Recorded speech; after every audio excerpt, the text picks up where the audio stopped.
Hi, I'm Tony from Better Impact, and I'm here today with a quick introductory video to show you some of the new things that we've added in our most recent release. It covers content both in volunteer impact and client impact, and it's only 4.5 minutes long. So sit back, learn about what's new, and then you can come back later to learn more of the ins and outs. Hope you like it. The first new feature I want to talk about is the ability to make changes to the behavior of qualifications and custom fields. Let's say you have a number of custom fields and you would like to change how they display to the volunteers. Previously, this would require you to go into each custom field or qualification and individually make the changes that you want to make. Now you can select a number of fields at once that you would like to change and make those changes all at once.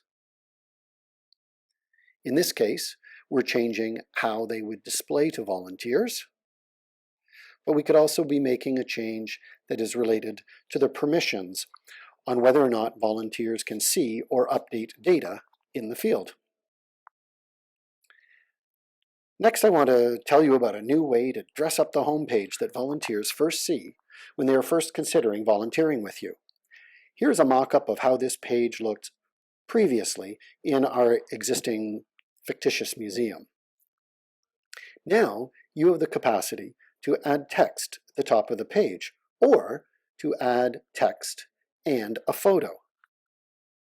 We think this can add great energy and excitement to the initial steps of your volunteering engagement.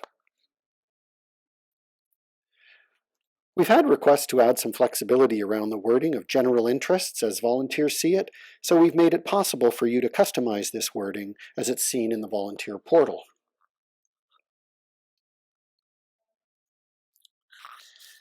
You're likely quite familiar with the various volunteer statuses built into the system and make use of these in a variety of ways. Now, you can search for volunteers based on the last time their status changed.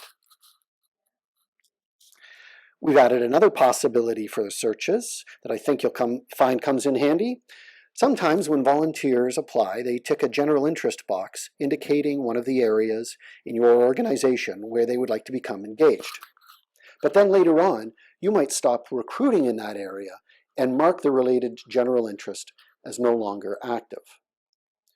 Previously, you could only search on active general interests, but now you can search for volunteers who have checked a general interest box regardless of whether or not that general interest is currently active.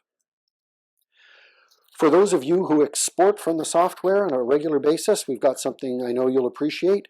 Previously, you could select the columns you wanted to include, but if you did one particular export on a regular basis, you'd have to choose the columns each time you did the export. Now, you can save the columns that you typically require as a default, and these selections will be in place the next time you need to do an export. With the introduction of constituent modules in the software, some clients created email templates in the wrong module. Previous to this release, the only way that could be corrected, was to recreate the email template. Now, it can easily be reassociated with the correct module. This next one is one that enterprise users are sure to like. Previously, your departmental or regional accounts had to create their own general interests from scratch. Now, you can create a template that they can use. Just like with activity templates, this will allow you to introduce some consistencies where needed and most certainly save some time for your account managers. A written version of all of this and links to the how-to pages can be found in our online administrator's manual on the page with our most recent updates. Well, that's it for today.